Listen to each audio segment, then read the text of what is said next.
Royal Challengers Bengaluru ತಂಡ IPL trophy ಕಿತ್ತ ಸಂಭ್ರಮಾಚರಣೆ ವೇಳೆ ಚಿನ್ನಸ್ವಾಮಿ ಸ್ಟೇಡಿಯಂ ಬಳಿ 11 ಮಂದಿಯ ಸಾವಿಗೆ ಕಾರಣವಾದ ಕಾಲ್ತುಳಿತ ಪ್ರಕರಣ ಸಂಬಂಧ ಪೊಲೀಸರ ವಿರುದ್ಧ ಇಲಾಖಾ ತನಿಖೆ ಕರ್ನಾಟಕ ಸಚಿವ ಸಂಪುಟ ನಿರ್ಧರಿಸಿದೆ. ಅಷ್ಟೇ ಅಲ್ಲದೆ RCB event management company, DNA ಹಾಗೂ ಕರ್ನಾಟಕ ರಾಜ್ಯ ಕ್ರಿಕೆಟ್ ಸಂಸ್ಥೆ ವಿರುದ್ಧ ಕ್ರಿಮಿನಲ್ ಕೇಸ್ ದಾಖಲಿಸಲು ಕೂಡ ಸಚಿವ ಸಂಪುಟ ತೀರ್ಮಾನಿಸಿದೆ. ಸಿಎಂ ಸಿದ್ದರಾಮಯ್ಯ ನೇತೃತ್ವದಲ್ಲಿ ಗುರುವಾರ ನಡೆದ ಸಂಪುಟ ಸಭೆಯಲ್ಲಿ ಈ ನಿರ್ಧಾರವನ್ನು ಕೈಗೊಳ್ಳಲಾಗಿದೆ. ತುಳಿತ ಘಟನೆ ಸಂಬಂಧ ನ್ಯಾಯಮೂರ್ತಿ ಡಿ ಮೈಕಲ್ ಕುನ್ಹಾ ಏಕಸದಸ್ಯ ಆಯೋಗ ಸಲ್ಲಿಸಿದ್ದ ವರದಿ ಬಗ್ಗೆ ಸಂಪುಟ ಸಭೆಯಲ್ಲಿ ಚರ್ಚಿಸಲಾಯಿತು. ನಂತರ ಆರ್ಸಿಬಿ, ಡಿಎನ್ಎ ಹಾಗೂ ಕೆಎಸ್ಸಿಎ ವಿರುದ್ಧ ಕ್ರಮಕ್ಕೆ ತೀರ್ಮಾನಿಸಲಾಯಿತು.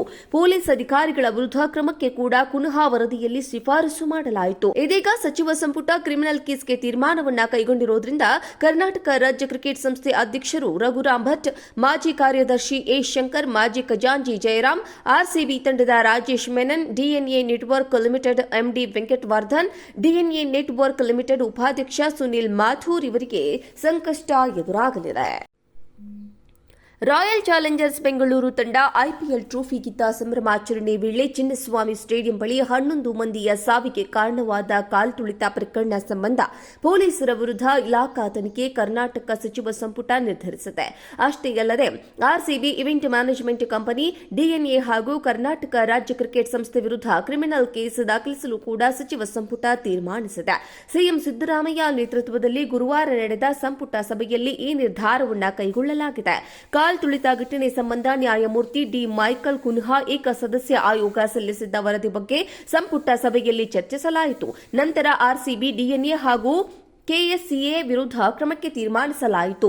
ಪೊಲೀಸ್ ಅಧಿಕಾರಿಗಳ ವಿರುದ್ಧ ಕ್ರಮಕ್ಕೆ ಕೂಡ ಕುನ್ಹಾ ವರದಿಯಲ್ಲಿ ಶಿಫಾರಸು ಮಾಡಲಾಯಿತು. ಇದೀಗ ಸಚಿವ ಸಂಪುಟ ಕ್ರಿಮಿನಲ್ ಕೇಸ್ಗೆ ತೀರ್ಮಾನವನ್ನ ಕೈಗೊಂಡಿರುವುದರಿಂದ ಕರ್ನಾಟಕ ರಾಜ್ಯ ಕ್ರಿಕೆಟ್ ಸಂಸ್ಥೆ ಅಧ್ಯಕ್ಷರು ರಘುರಾಮ್ ಭಟ್, ಮಾಜಿ ಕಾರ್ಯದರ್ಶಿ ಎ ಶಂಕರ್, ಮಾಜಿ ಖಜಾಂಚಿ ಜಯರಾಮ್, ಆರ್ಸಿಬಿ ತಂಡದ Rajesh Menon, DNA network limited MD Venkatavardhan, DNA network limited ಉಪಾಧ್ಯಕ್ಷ ಸುನಿಲ್ ಮಾಥೂರ್ ಇವರಿಗೆ ಸಂಕಷ್ಟ ಎದುರಾಗಲಿದೆ.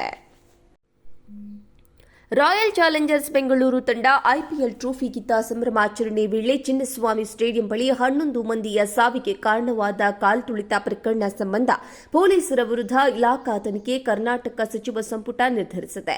ಅಷ್ಟೇ ಅಲ್ಲದೆ RCB event management company, DNA ಹಾಗೂ ಕರ್ನಾಟಕ ರಾಜ್ಯ ಕ್ರಿಕೆಟ್ ಸಂಸ್ಥೆ ವಿರುದ್ಧ ಕ್ರಿಮಿನಲ್ ಕೇಸ್ ದಾಖಲಿಸಲು ಕೂಡ ಸಚಿವ ಸಂಪುಟ ತೀರ್ಮಾನಿಸಿದೆ.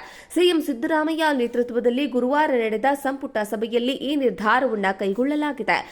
ತುಳಿತ ಘಟನೆ ಸಂಬಂಧ ನ್ಯಾಯಮೂರ್ತಿ ಡಿ ಮೈಕಲ್ ಕುನ್ಹಾ ಏಕಸದಸ್ಯ ಆಯೋಗ ಸಲ್ಲಿಸಿದ್ದ ವರದಿ ಬಗ್ಗೆ ಸಂಪುಟ ಸಭೆಯಲ್ಲಿ ಚರ್ಚಿಸಲಾಯಿತು. ನಂತರ ಆರ್ಸಿಬಿ, ಡಿಎನ್ಎ ಹಾಗೂ ಕೆಎಸ್ಸಿಎ ವಿರುದ್ಧ ಕ್ರಮಕ್ಕೆ ತೀರ್ಮಾನಿಸಲಾಯಿತು. ಪೊಲೀಸ್ ಅಧಿಕಾರಿಗಳ ವಿರುದ್ಧ ಕ್ರಮಕ್ಕೆ ಕೂಡ ಕುನ್ಹಾ ವರದಿಯಲ್ಲಿ ಶಿಫಾರಸು ಮಾಡಲಾಯಿತು. ಇದೀಗ ಸಚಿವ ಸಂಪುಟ ಕ್ರಿಮಿನಲ್ ಕೇಸ್ಗೆ ತೀರ್ಮಾನವನ್ನ ಕೈಗೊಂಡಿರುವುದರಿಂದ ಕರ್ನಾಟಕ ರಾಜ್ಯ ಕ್ರಿಕೆಟ್ ಸಂಸ್ಥೆ ಅಧ್ಯಕ್ಷರು ರಘುರಾಮ್ ಭಟ್, ಮಾಜಿ ಕಾರ್ಯದರ್ಶಿ ಎ ಶಂಕರ್, ಮಾಜಿ ಖಜಾಂಚಿ ಜಯರಾಮ್, ಆರ್ಸಿಬಿ ತಂಡದ Rajesh Menon, DNA network limited MD Venkatavardhan, DNA network limited ಉಪಾಧ್ಯಕ್ಷ ಸುನಿಲ್ ಮಾಥೂರ್ ಇವರಿಗೆ ಸಂಕಷ್ಟ ಎದುರಾಗಲಿದೆ.